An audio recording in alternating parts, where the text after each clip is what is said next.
Hola, buenos días y bienvenidos a esta entrega del día de hoy de Geopolítica. Hoy es lunes, estamos a 4 del mes de febrero, el segundo mes del año, ya tiene 4 días. Así que bienvenidos a esta entrega donde vamos a ver los temas más importantes ocurridos en las últimas horas, tanto en nuestro país como en el resto del mundo. Nuestro país y el resto del mundo. Voy a arreglar este asunto. Bueno, hoy tenemos, antes de todo el contenido, recordamos que además de las plataformas de EN Televisión, también tenemos el audio en tiempo real en Samantha Radio Online, que se repite a las 11 de la noche. Recuerden que EN Televisión tiene su sitio web, por donde nos siguen muchos televidentes, amigos, que damos las gracias a todos los que están fuera del país y nos siguen a través de entelevisión.com, audio y video en tiempo real, de modo que gracias a ustedes. Tenemos antes del informe de meteorología, tenemos que en el día de hoy hubo un temblor bastante fuerte y en diferentes puntos de la geografía nacional. Entre ellos, bueno, el epicentro fue en la provincia de Altagracia, según el Instituto de Geofísica de los Estados Unidos, tuvo su epicentro en la provincia de Altagracia, en el municipio de Higüey, pero a una profundidad bastante considerable, que eso ayuda a que no sea tan fuerte y que no tenga efectos importantes en términos de destrucción a 59 kilómetros de profundidad, con una magnitud de 5.1. Se hablaba de 5.6, luego se fue ajustando la magnitud hasta concluir en que es de 5.1 en la escala de Richter. Se sintió en Higüey, en la provincia de Altagracia casi completa, se sintió aquí en la capital, en el municipio de Pedro Brán, el Distrito Nacional, el municipio Santo Domingo Oeste, se sintió en Santiago, en los Alcarrizos, etcétera, etcétera. Ese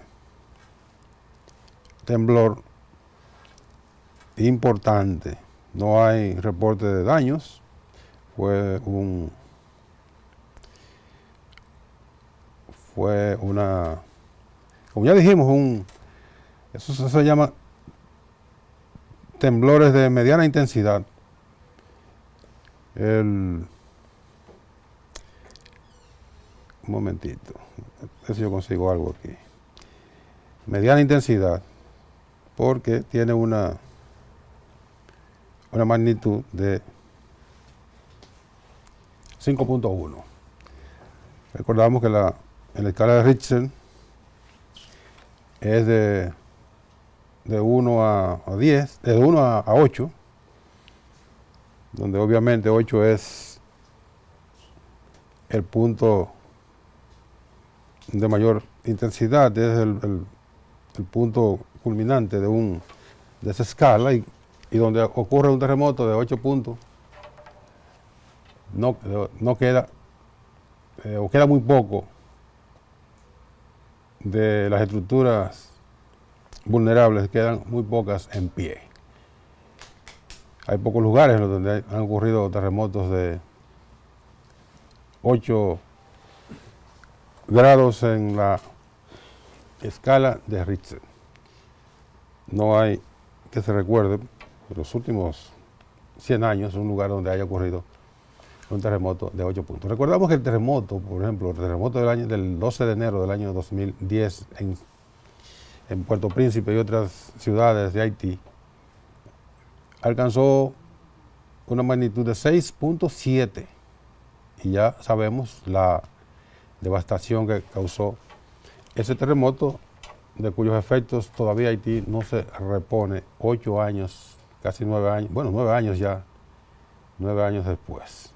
Una situación que todavía persiste, obviamente por las condiciones de precariedad en que siempre ha vivido Haití, pero la reposición de los daños de un terremoto, aún en aquellos países con recursos importantes, toma mucho tiempo.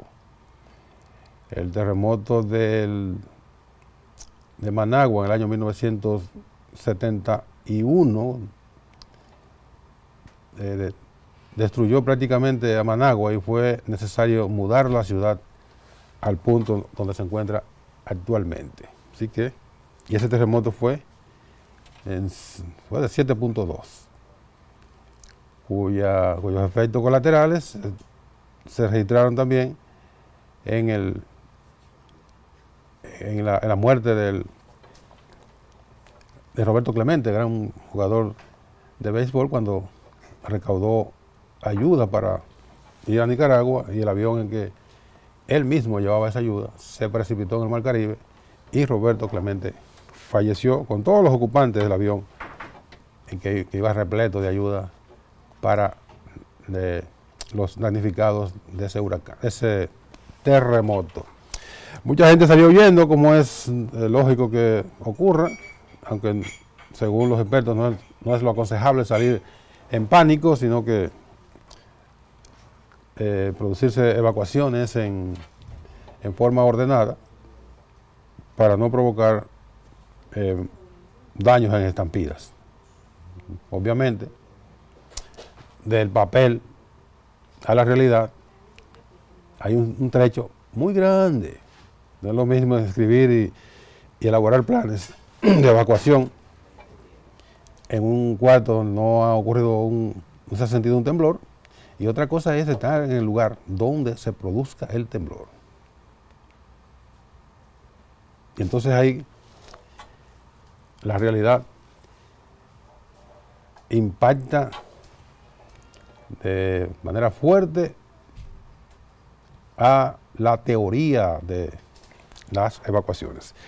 Entonces vamos a ver cómo están las condiciones del tiempo para el día de hoy. El tiempo, en términos meteorológicos, en el día de hoy, perdón, dice la Oficina Nacional de Meteorología que este día habría escasas lluvias en gran parte del país debido a una atmósfera con limitado contenido de humedad. Mientras mantiene la declaración de estado de sequía en las regiones sur, noroeste y suroeste debido al continuo déficit de lluvias que se mantiene en dichas zonas. En cuanto al pronóstico para este lunes, pese a las escasas lluvias, ONAMED pronostica chubascos aislados debido al transporte de humedad del viento y los efectos orográficos locales sobre algunas localidades del país, como que están en las zonas del nordeste, el sureste y los sistemas montañosos de nuestra geografía. Prevé que a partir de mañana, en las próximas 24 horas, está la aproximación de un sistema frontal hacia el norte del país, que estará provocando un aumento de la humedad e inestabilidad sobre esa región, que favorecerán a los poblados, a los poblados que están en esa zona, con posibles lluvias acompañadas de tronadas y relámpagos. Entonces el reporte habla de la declaratoria de sequía, de zona de sequía, las que ya mencionamos, y de verdad que hay una situación de mucha preocupación entre productores agrícolas y ganaderos de esas zonas. suroeste y la zona, en la línea noroeste también, allí con mayor impacto sobre el ganado, debido a la escasez de pasto, la escasez de hierba para que las vacas, para que el ganado coma, y también las dificultades para beber. El gobierno ha estado anunciando algunas medidas que va a adoptar para enfrentar los efectos de esa sequía, pero esas medidas no suelen ser tan efectivas, porque se trata de acarreo de pasto, de lugares donde hay abundante esos sitios, y también de agua para el llenado de piletas y otros reservorios donde beben las vacas, pero y otros ganados, vacas, caballos y los demás, pero no siempre es abundante. Pero hay que esperar entonces qué va a ocurrir con esta situación de sequía que tienen esas poblaciones. Hablando de ese sector también, ayer el presidente Danilo Medina medio se incomodó cuando llegó a un recorrido. Estaban en la presa Punta Catalina, en la termoeléctrica Punta Catalina, y también fue a Barahona, perdón, a la zona donde se construye la presa Monte Grande. Y cuando llegó, se topa con un letrero que ha colocado la empresa constructora Andrade Gutiérrez. La empresa brasileña Andrade Gutiérrez tiene un letrero a la entrada de su campamento, donde parece que es un letrero con cuenta regresiva. Ya hoy ese letrero no debe decir 543 días, como decía ayer, hoy debe decir 542. Pero cuando el presidente se encuentra con ese letrero, dice, y llama a Olgo Fernández, al ingeniero Olgo Fernández, director del INDRI, y le dice, Olgo, ven acá. ¿Cómo que yo estoy viendo que dice que faltan 543 días? Esa fecha cae el 28 de julio y esta presa debe estar en abril. Entonces Olgo y los ingenieros brasileños y los dominicanos que están trabajando allí le dicen al presidente, bueno, que el cronograma que nosotros tenemos, la proyección al ritmo de trabajo que llevamos, hemos calculado, hemos proyectado que con esa cuenta regresiva estaríamos exactamente cumpliendo 543 días. Y eso cae el 28 de julio. Parece que el presidente, o parece no, él tiene la idea, o en su esquema, ha estado, él ha esquematizado que la presa debe estar para el mes de abril. No dijo qué día, pero el mes de abril. Puede ser el 1 de abril o puede ser el 30 de abril, pero para el mes de abril. Es muy difícil para los ingenieros hacer una proyección para esa fecha, porque ellos, la proyección que han hecho es trabajando de manera intensa o intensiva, trabajando los domingos, los días feriados, incluso algunas horas nocturnas y todo esto. Entonces plantean esa fecha que es tentativa todavía, la fecha, incluso el 28 de julio del año 2020, o sea, del próximo año, tampoco el 2020 como si fuera una cosa muy lejos. El año que viene es 2020 ya. Incluso esa fecha puede ser tentativa, porque hay muchos imprevistos en la construcción. Hay imprevistos en la construcción de una casa, donde hay un solar en terreno llano, que hay trabajadores haitianos, por supuesto, y albañiles, etcétera, y los materiales están fluyendo, pero hay incluso imprevistos en una construcción tan sencilla como es una casa. Ahora imagínense, una presa de las dimensiones de la presa de Monte Grande, que es un embalse gigantesco que va a almacenar agua suficiente para la irrigación de 700,000 tareas en 3 provincias.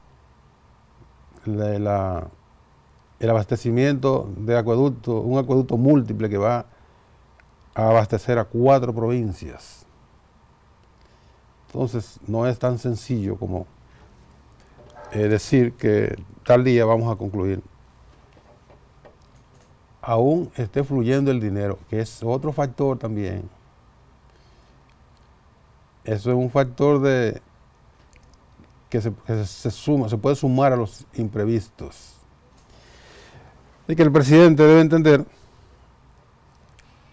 que no es tan sencillo. Ahora, de seguro, van a tratar de agilizar, a hacer un trabajo a un ritmo más acelerado. No sabemos, pues si están trabajando también de noche, cuál sería la aceleración del proceso. Trabajar, ¿cuántas? No pueden trabajar más de 24 horas. No pueden. Y las labores nocturnas en construcciones son muy lentas porque son peligrosas para los trabajadores. Pero el presidente quiere que la obra esté concluida, entregada para inauguración en el mes de abril. ¿Cuál es el objetivo? Inmediatamente, algunos malintencionados comenzaron a decir que eso tenía una vinculación con las elecciones del año próximo y que podía ser utilizada como una herramienta de campaña para las elecciones de mayo. Todo eso son conclusiones sin mucho asidero, porque para que el presidente como tal, en persona, se beneficie de esa obra, tiene que pasar una serie de acontecimientos políticos que tendrían que ir en la dirección de habilitar al presidente para que se pueda postular como candidato a una reelección. Y todo lo que eso ya implica, hablando en términos políticos. Si el presidente estuviese habilitado para ser candidato, ese sí podría ser un elemento asociado de manera directa con la preocupación de que esa obra esté para abril, para él tenerla como una herramienta propagandística en beneficio de su eventual candidatura. Lo dejo ahí porque tengo que ir a la pausa, pero no es porque no haya más elementos para abundar sobre este tema, que ayer recordó el día en que el presidente llamó a un ingeniero por allá por Nagua, que le reclamó que había una escuela que no estaba avanzando en la forma en que estaba previsto, y el presidente le dijo, y lo llamó y lo increpó ahí delante de todo el mundo y por la vía telefónica, pero si le están dando dinero. Y el hombre, como está hablando con el presidente, no le rebatió. Pero después dijo el ingeniero, es que no me están dando dinero. Yo no le dije nada al presidente, pero no me están dando dinero. Bueno, después el presidente supo que no le estaban dando dinero y ordenó que fluyeran los fondos para ese proyecto, para esa escuela. Y el hombre terminó su escuela en el tiempo que el presidente quería que terminara. Vamos a la pausa y venimos con más contenido en Geopolítica de este día.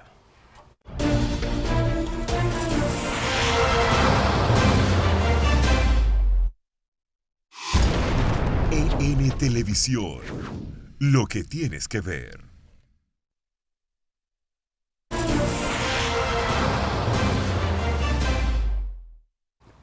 Bien, seguimos en Geopolítica de este lunes.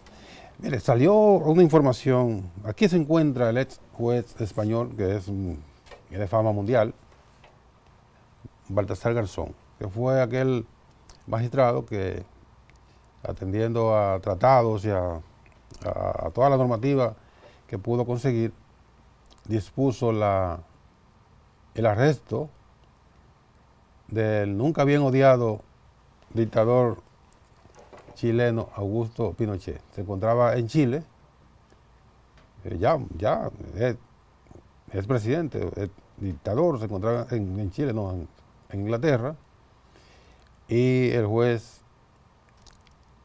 libró una orden de arresto y Pinochet fue mantenido en prisión domiciliaria en Inglaterra por más de un año. Debieron fusilarlo allá, pero eso no estaba permitido. Y a partir de ese acontecimiento, el doctor Garzón se hizo probablemente el juez europeo más importante de los últimos años, por lo menos a nivel internacional. También a nivel interno de España tiene una principalidad importante. Debo decir que el juez fue excluido de la judicatura española porque los sectores franquistas le acusaron de manipular pruebas o manipular supuestas evidencias con la finalidad de enjuiciar a los criminales que sirvieron con Franco, que aún están vivos. Y como el franquismo en España es igual que el trujillismo aquí, o cualquier impronta maldita que han dejado estos dictadores, se queda gravitando en su territorio. En España, los franquistas se han ido reciclando y son una ala importante de la política y de todos los sectores españoles. Entonces, le armaron una camarona, como decimos aquí en la República Dominicana, lo imputaron y lo excluyeron de por vida de la judicatura, del ejercicio de la judicatura en España. No puede ser juez en ningún momento más en España, pero su nombre ha quedado bien asentado en los anales de la historia judicial del mundo por aquellas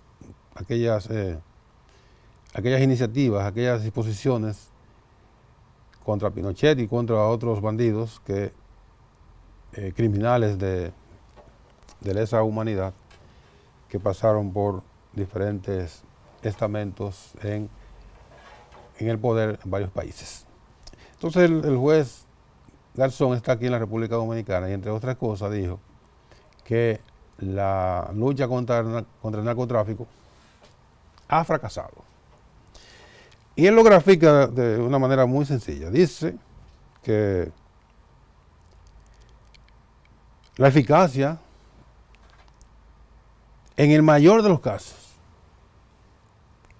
es de un 20%. Es decir, que las acciones que llevan a cabo las autoridades son eficaces o son efectivas en un 20%, porque los narcotraficantes siempre van a lograr el envío y la llegada de un 80% de la droga que trafican. Entonces, evidentemente, eso es un fracaso, porque todo lo que se consiga en un 20% de efectividad es un fracaso. Si no fuese así, bueno, uno en la escuela o la universidad pasaría de curso o pasaría la materia con un 20%. Y eso no es verdad. Entonces fracasó la lucha contra las drogas según la visión que tiene el juez Garzón y que tienen miles de intelectuales, de académicos, de políticos en el mundo. Por eso muchos hablan de que la única, o una de las vías más efectivas, quizá es posible que sea la vía más efectiva para enfrentar el flagelo de las drogas es la legalización. En principio, se van a morir como quiera varios millones de personas. Ahora se mueren varios millones de personas por sobredosis, en el pleito de las pandillas y los narcotraficantes, siempre mueren. Pero al quitarle el efecto delictivo del tema, pasaría a ser como parte de la venta de ron o de cigarrillo o cualquier otra droga o medicamentos en las farmacias, la industria farmacéutica que mueve millones y millones de dólares envenenando gente con productos que supuestamente están destinados a un fin terapéutico y ocurre que le generan a otra persona un efecto mayor, etcétera, etcétera. Pero quiero conectar esto con lo que ocurrió en Baní. En Baní hicieron una parafernalia con la destrucción de unos locales y unas locales donde supuestamente operaban puntos de droga. Y yo me pregunto, y lo hago con mucho cuidado para no caer en exageración. Eso es una información, la información es real, pero el objetivo es real o es un choteo, o es una tomadura de pelo a la gente. Porque hasta el sol de hoy, en el caso de Baní y en otros lugares, yo no sabía que los narcotraficantes tenían locales establecidos, como si fuera, bueno, estamos hablando de Baní, como si fuera una bodega en Baní, un colmado en Baní, donde la gente va y compra ahí, compra arroz, compra habichuelas, compra cualquier avituallamiento doméstico y que lo hace de manera legal. Entonces, vamos allí al punto de droga de fulano que está en tal sitio. Van y compran, a lo mejor le extienden una factura. Por favor, con esos niveles con esto tan importante y tan serio como es la lucha contra las drogas, y sobre todo después que se ha producido la muerte de un coronel en Baní, no se puede relajar con eso. No puede entrar con una... Eso parece como si fuera parte de una tira cómica. Hay que ser más serios. No se puede ser tan vagabundo. La gente que ha muerto en estas refriegas, además del coronel, de los delincuentes, de las drogas, donde siempre está asociada el matonismo y el asesinismo. La gente que ha perdido un familiar en esta, cuando ve esto, lo que hace es que se indigna. Entonces ustedes sabían que fulano y fulano y fulano tenían locales establecidos en Baní, donde la gente iba, dame un pase. No relajen, hombre. Sean más serios. Sean más serios, por favor.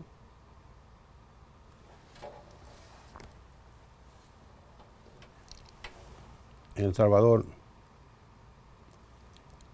ayer ganó la tercera vía en las elecciones presidenciales.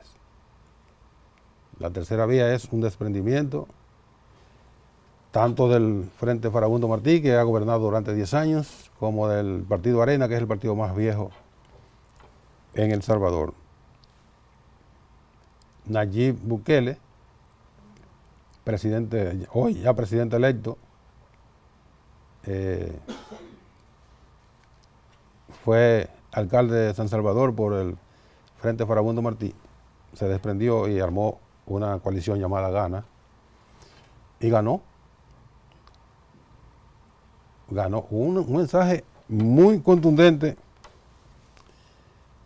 que debe ser oído en cualquier lugar del mundo, de América Latina. Las terceras vías a veces dan dolor de cabeza. Vamos a ver la información con los resultados ya casi concluidos de este sorpresivo evento ocurrido en El Salvador. Nayib Bukele hace historia en El Salvador. Con tan solo 37 años de edad, el conocido como el candidato millennial terminó este domingo con 30 años de bipartidismo en el país centroamericano. El líder del Partido Conservador Gana obtuvo un 53% de los votos, con los que evitaba incluso la celebración de una segunda vuelta.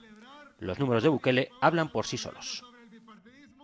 Hoy ganamos en primera vuelta e hicimos historia. Hemos sumado más votos que Arena y que el FMLN juntos.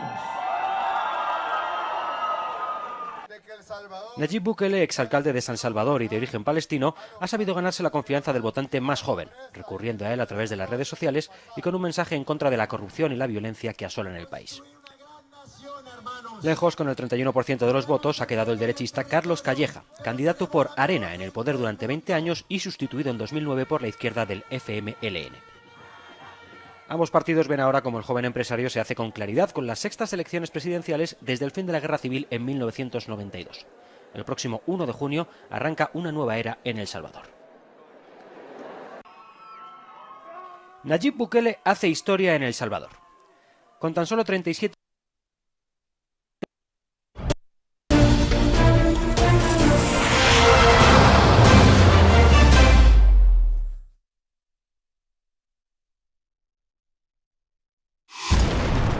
EN Televisión, lo que tienes que ver. EN Televisión, lo que tienes que ver.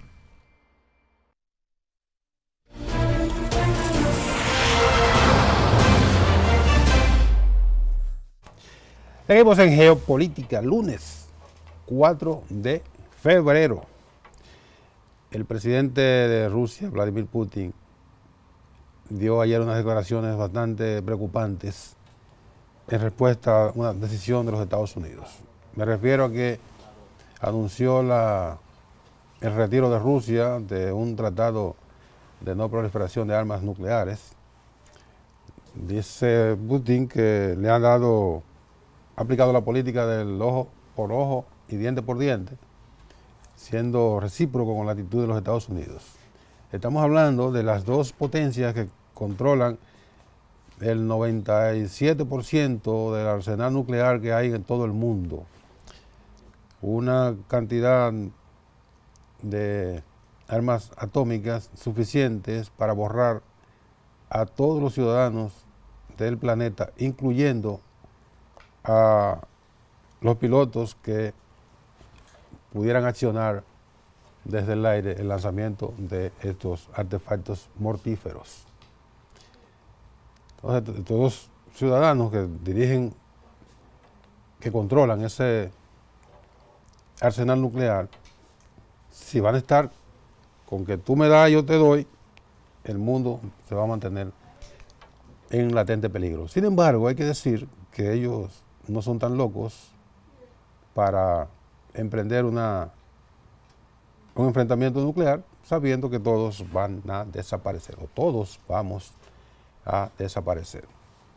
Desde que Donald Trump llegó a la presidencia de la República, comenzó a desbaratar todos los tratados y los acuerdos, no importa que sean comerciales o que sean sobre armamentos, y ya se llevó de encuentro el acuerdo nuclear. Vamos a ver qué va a pasar.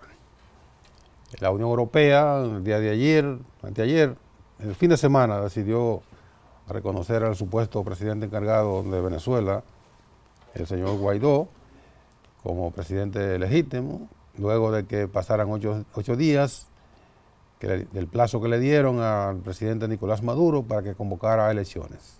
Maduro no les hizo caso, entonces procedieron a reconocer a un presidente que no tiene ministro de Exteriores, no tiene ministro de Fuerzas Armadas, no tiene nada, que es un asunto propagandístico. Pero la propaganda sirve para mucho en el mundo de hoy, donde la verdad tiene un valor relativo o muy poco valor. A esto, el presidente Nicolás Maduro le respondió de inmediato. Maduro no se queda callado. Vamos a ver. España ha sido el primero de una serie de países europeos en reconocer a Juan Guaidó como presidente legítimo de Venezuela. La lista incluye también a Francia, Reino Unido, entre otros, después de que ayer venciera el plazo de 8 días dado a Nicolás Maduro para convocar elecciones presidenciales y que éste las rechazara durante una entrevista a La Sexta. No aceptamos ultimátum de nadie. Es como que yo le dijera a la Unión Europea, le doy 7 días para reconocer a la República de Cataluña.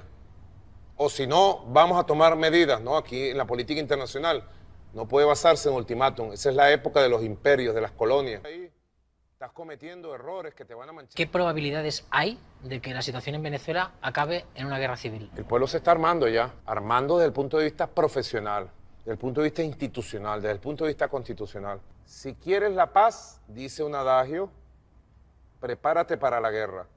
A mí me gusta repetir o decirlo de otra forma. Si quieres la paz, prepárate para defenderla. Nosotros nos estamos preparando para defender el derecho a la paz. Italia, Grecia, Chipre y Eslovaquia, entre otros, se encuentran entre los países que rechazan un reconocimiento explícito al presidente de la Asamblea, mientras que Luxemburgo ha insistido en la necesidad de sopesar las consecuencias jurídicas y Suecia ha descartado un reconocimiento expreso. Acorralado por las movilizaciones que han tomado las calles de las principales ciudades del país, el mandatario se muestra decidido a aferrarse al poder. Al menos 50 protestas contra el chavismo, muchas de ellas multitudinarias, inundaron este sábado las principales ciudades. Y 50 manifestaciones también multitudinarias del otro lado, porque tienen que decir la información completa. No se puede estar haciendo un periodismo tan irresponsable. El periodismo que se está haciendo ahora, las grandes cadenas y los grandes medios de América Latina y de Europa, y ni de decir de Estados Unidos, solo presentan una cara. Multitudinarias manifestaciones opositoras a Maduro, y no presentan las multitudinarias manifestaciones que hubo en 14 de las principales ciudades de Venezuela en apoyo a Maduro. ¿Esas personas eran marcianos o eran hormigas o eran reses o qué? Eran personas que apoyan el otro lado, porque Venezuela está dividido en dos. Mientras no quieran entender que no hay forma de que se resuelva el problema hablando, de que no quieran entender que hay una parte que tiene que ser beligerante, que es el sector oficialista de Venezuela, que no puede ser aislado, no puede ser anulado. Mientras no entiendan eso, no van a salir los venezolanos de la lamentable crisis en que la han metido los Estados Unidos y sus aliados por querer imponer allí una realidad. Sentarse a negociar, pero a negociar con el chavismo, no a negociar con alguien que venga de otro planeta. Terminamos por el día de hoy. Gracias por su atención y mañana, Dios mediante, a las 11 de la mañana tendremos otra cita en Geopolítica. Los dejo con EN Meridiano.